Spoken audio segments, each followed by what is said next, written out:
नमस्कार दोस्तों, आज हम एक ऐसे शानदार विषय के बारे में बात करेंगे और आपको बताएंगे कि आप लखनऊ से केदारनाथ तक कैसे पहुँचें और वहाँ पर पहुँचने में कुल कितना खर्चा आता है। और सबसे बड़ी बात यह है कि आप वहाँ पर जाते हैं तो आपको कौन कौन से मौसम में जाना चाहिए और पूरा का पूरा सफ़र कैसे तय करें। मगर पहले आप अपने चैनल पूरा जर्नी को सब्सक्राइब करके बेल आइकन दबा दें, जिससे कि आपको ऐसी नई नई जगहों की रोचक जानकारी हमेशा मिलती रहे। इस वीडियो में हम कवर करने वाले हैं कि हमने यह हमारी यात्रा लखनऊ से केदारनाथ तक की कैसे करी और हमें केदारनाथ बाबा जी के पास पहुंचने के लिए कहां कहां से गुजरना पड़ता है और बाबा जी के पास पहुंचने में हमें कितने दिन लगते हैं और कुल खर्चा कितना आता है।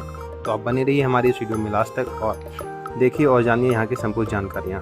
तो आइए फिर बिना समय बिताए आपको बताते हैं कि हम सुबह सुबह लखनऊ से हरिद्वार जाने के लिए 5:15 वाली वंदे भारत रेलगाड़ी पकड़ते हैं और यह वंदे भारत रेलगाड़ी लखनऊ जंक्शन से हमें लगभग 6 से 7 घंटे के अंदर अंदर हरिद्वार पहुँचा देती है, जिसमें हमको सुबह का नाश्ता भी मिलता है और चाय भी मिलती है और हम लोग नाश्ता करने के बाद हरिद्वार पहुंच जाते हैं। अब बात करते हैं कि हरिद्वार पहुंचकर हम आगे कैसे जाएं बाबा जी के पास।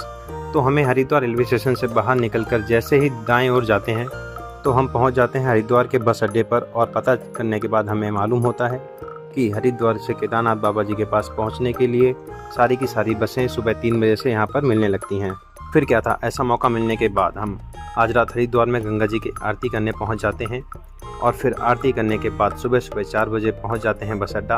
और यहाँ पर आता है अब थोड़ा सा ट्विस्ट, वो यह है कि हमको यहाँ से सीतापुर तक की टिकट मिलती है और फिर सीतापुर से हमें लगभग 1 किलोमीटर के बाद जीप मिलती है जो हमें गौरीकुंड तक लेकर जाएगी और फिर वहाँ से लगभग 16 किलोमीटर का सफ़र तय करना रहेगा, जिसमें हमें कई पहाड़ों को कई बार नदियों को लांघ कर पहुँचना होगा। फिर मिलेंगे हमें हमारे प्यारे केदारनाथ बाबा जी। तो फिर अब हम हरिद्वार से सीतापुर की टिकट लेते हैं, इसके लिए हमें 550 रुपये पर व्यक्ति देना पड़ता है। और फिर आइए अब हम अपना सफ़र सुहाना शुरू करते हैं और आपको दिखाते हैं कि हमें रास्ते में कैसे कैसे प्यारे प्यारे सुंदर सुंदर वातावरण के सुंदर दृश्य पहाड़ों के बीच वाले हमें देखने को मिलते हैं।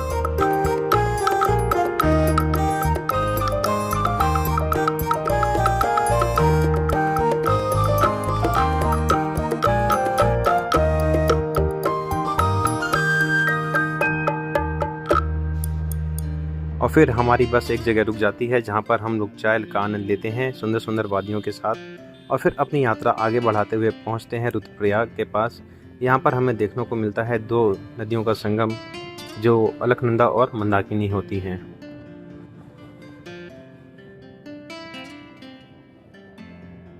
दो नदियों का संगम देखने के बाद हम आगे बढ़ते हैं और पहाड़ों के बीच से बहती हुई नदियों का सुंदर सुंदर दृश्य देखने को मिलता है। और जैसे जैसे हम लोग आगे बढ़ते हैं तो हमें और सुंदर सुंदर वातावरण के दृश्य देखने को मिलते हैं। इसके साथ में अब आपको हम एक आवश्यक बात बता देते हैं कि आपके अपने चैनल प्लस जर्नी ने महादेव ज्योतिर्लिंग दर्शन के नाम से एक प्लेलिस्ट बनाई है, इसमें अन्य सभी भगवान शिव जी के ज्योतिर्लिंग की वीडियोस बनाई हैं। तो आप ऊपर की तरफ आई बटन में क्लिक करके उन्हें भी देखिए और हमें कमेंट करके बताइएगा कि आपको वो सभी की सभी वीडियोस कैसे लगी और इस वीडियो में भी कमेंट करके बताइए कि आपको ये वीडियो कैसी लग रही है। इसके साथ में हम आपको बता देते हैं कि केदारनाथ मंदिर का कपाट मई के महीने में खुलता है, तब बहुत श्रद्धालुओं की भीड़ उमड़ती है। इसके बाद जून जुलाई में बढ़िया मौसम रहता है बाबा के पास आने के और अगस्त से सितंबर में बारिश होती है तो हमें अवॉइड करना चाहिए। उसके बाद अक्टूबर से दिवाली के दूसरे दिन तक बाबा के कपाट खुले रहते हैं। इस समय यहाँ पर स्नोफॉल देखने को मिलता है, तो आप यहाँ पर आराम से आ सकते हैं, लेकिन आपको सर्दी के कपड़े अवश्य लाने होंगे। और वैसे तो यहाँ पर हमेशा सर्दी बनी रहती है, तो आप हमेशा यहाँ पर सर्दी के कपड़े कैरी कर सकते हैं। और फिर हम लोग पहुँच जाते हैं सीतापुर बस अड्डे में और वहाँ से हमें बोलेरो गाड़ी पकड़कर पहुँच जाते हैं गौरीकुंड, जहाँ से केदारनाथ बाबा जी के पास जाने का रास्ता शुरू होता है। और फिर हम लोग खुशी खुशी अपनी यात्रा बाबा के पास पहुँचने के लिए शुरू कर देते हैं पैदल पैदल। मगर बाबा जी के पास पहुँचने के लिए और भी कई तरीके हैं, जैसे कि यहाँ पर हेलीकॉप्टर सुविधाएं उपलब्ध हैं जो आपको 6,000 से 8,000 रुपये के बीच में बाबा जी के पास पहुँचा देते हैं। और ये सारे के सारे हेलीकॉप्टर यात्राएँ हेली यात्रा IRCTC की वेबसाइट से बुक किए जाते हैं तथा आपको हेलीकॉप्टर सुविधाओं का लुत्फ़ उठाने के लिए गुप्तकाशी या फिर सिरसी नहीं तो फिर फाटा तक जाना होगा और वहाँ से आपको केदारनाथ धाम तक ले जाया जाएगा हेलीकॉप्टर के माध्यम से। और दूसरा तरीका है कि आप घुड़सवारी करके या फिर पालकी करके या फिर पिट्ठू में बैठकर जाएं और इन सभी सुविधाओं के लिए अलग अलग रुपए अलग अलग महीनों में चार्ज किए जाते हैं। और सबसे ज़्यादा तो तब होता है जब यहाँ पर बहुत सारे श्रद्धालुओं की भीड़ उमड़ आती है।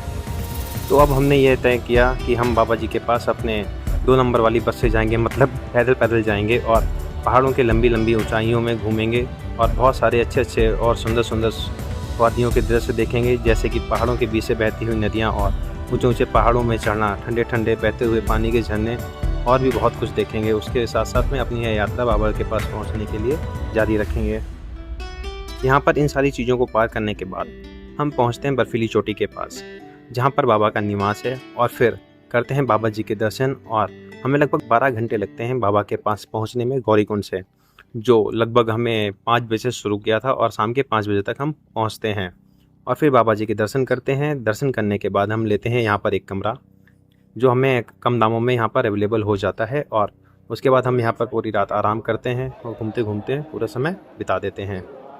और आपको हम यह भी बता देते हैं कि आप यहाँ पर खुद का टेंट लगाकर भी रह सकते हैं, नहीं तो यहाँ पर आपको कम दामों में टेंट में रहने का मौका मिलता है, जिसके हर रात के चार्जेस अलग अलग होते हैं, तो आप यहाँ पर भी रुक सकते हैं। अब हम आपको बता देते हैं कि आपका कुल खर्चा कितना है। आपको अपने घर से हरिद्वार तक आना होगा, उसके बाद 550 रुपये की बस की टिकट लेनी होगी।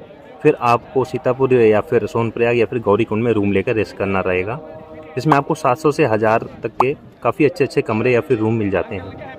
फिर उसके बाद आपको सीतापुर से गौरीकुंड जाने के लिए 50 रुपये बोलेरो में लगते हैं। उसके बाद बाबा जी के पास पहुंचने के बाद आपको एक बार फिर से रूम लेना होगा या फिर टेंट लेना होगा, जिसमें लगभग 500 से लेकर 1500 तक का आपका खर्चा आता है। फिर जब आप वापस आएंगे तो आपको फिर से हरिद्वार के लिए बस लेना पड़ता है 550 रुपये में। तो टोटल खर्चा हो जाता है बस का 500 + 500 मतलब 1100 रुपये। सोनप्रयाग से गौरीकुंड वापस आएंगे और जाएंगे तो 100 रुपये।